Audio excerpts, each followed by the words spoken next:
দেখো তর্স হয়েছে না যে কালকে এসে মানে যারা সেট করে আর কি সেট করবে, তা বলে আমি তো থাকবো না, কালকেই তো আমি 1টার সময় চলে যাব। তা আমি এই যে ইউটিউব দেখে দেখে সেট করছি। অবস্থা দেখো, এই প্লাস্টিকটা খুলিস না, তারা তোমাদের ব্যাক ক্যামেরায় দেখাই। এই যে দাদাকে ফোন করে বললো, দাদা আমি পারবো, আমি সেট করছি। তা দাদা বলে পারলে কর।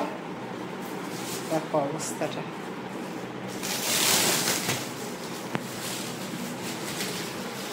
ধরো না একটুখানি, হ্যাঁ ধরবো।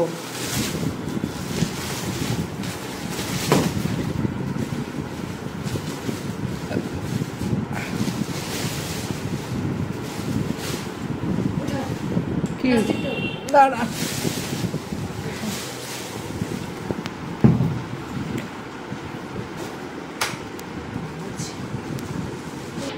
ওই দেখো ইউটিউব চালিয়ে দেখছে আর সেট করছে মেয়ে। কি অবস্থা চিন্তা করো, দেখি দেখা, এই যে ইউটিউব চালিয়ে দেখছে আর তারপরে সেট করছে। ইউটিউব দেখে সেট করলো, বললো আমি বসবো না, দাদাভাই গিফটটা দিয়েছে আমি বসবো না, তাই ইউটিউব দেখে সেট করে নিল। এই যে আগে সেট করে আগে নিজেই বসলো, বলে আমরা আবার 1 বছর বাদে আসবো, তা আমরা একটু ইউজ করে যাই। তা লোক যে এসে কালকে সেট করবে তার অপেক্ষা আর করলো না, ইউটিউব দেখে নিজেই সেট করে নিল। কি অবস্থা দেখো। তা ওই যে সেট করে বসে মোবাইল ঘাঁটছে, বলছে কালকের অপেক্ষা কে করবে, কালকে আমি চলে যাব, 1টার সময় বেরিয়ে যাব, লোক আসবে সেই 2-2-2:30টার সময় বা বিকেলবেলা, তা আমি বুঝতে পারবো না, আমি আগে ইউটিউব দেখে সেট করি। তা দাদাকেও জিজ্ঞেস করলো, দাদা বললো পারলে কর। এই যে সেট করলে দেখো অবস্থাটা, কি অবস্থা চিন্তা করো। এই যে সোফাটা সেট করা হলো, এই যে 2 বান্ধবী গল্প করতে বসেছে সোফাতে। কিরে দাদা ভাই সোফাটা কেমন হলো? আবার 1 বছর বাদে এসে বসবি। ও মা, তোমার কেমন লাগলো নাতির? খুব ভালো, খুব ভালো।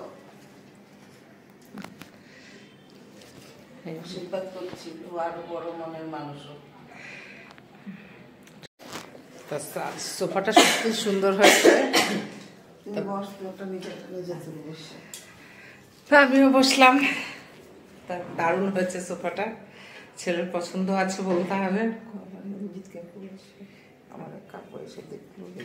তা আমার এক কাকু, রঞ্জিত কাকু এসে দেখলো, দেখে বললো দারুণ হয়েছে সোফাটা। আসলে এটা সোফা কাম বেড, যখন শোবো সোফাটাকে বের করে মানে খুলে নেবো পুরোটা। তা যাই হোক, খুব ভালো লাগলো বাবাই, তোর গিফটটা আমাদের খুব খুব পছন্দ হয়েছে।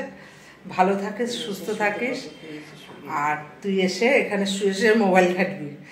আর ভীষণ ভীষণ ভালো হলো। আর সব থেকে ঠাকুরের কাছে বড় চাই, মানে একটাই জিনিস চাওয়ার আছে, তুই এমনই থাক আর একটা ভালো মনের মানুষ হ।